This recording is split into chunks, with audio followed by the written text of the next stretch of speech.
खूप रागात असाल किंवा खूप आनंदात असाल ना, तर पुढील ह्या 4 गोष्टी शक्यतो टाळाव्यात, की जेणेकरून नंतर आपल्याला पश्चात्ताप होणार नाही आणि त्यावेळेस आपण ह्या गोष्टी करायला हव्या होत्या की नव्हत्या असं वाटायला नको. सगळ्यात पहिली गोष्ट म्हणजे शब्द.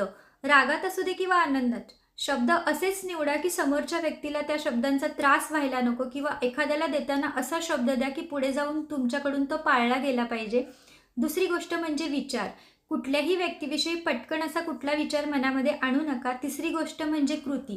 रागामध्ये कुठलीही कृती करणं शक्यतो टाळावं आणि आनंदात देखील काही अशा ॲक्शन करू नका, की नंतर पश्चाताप होईल. सगळ्यात लास्ट आणि महत्त्वाची गोष्ट म्हणजे निर्णय. रागामध्ये कुठलेही निर्णय घेऊ नका. शांत राहा आणि मगच निर्णय घ्या आणि आनंदात देखील घेतलेले सगळेच निर्णय योग्य असतीलच असे होत नाही. म्हणूनच काळजीपूर्वक या 4 गोष्टींचा विचार करा, घाई करू नका.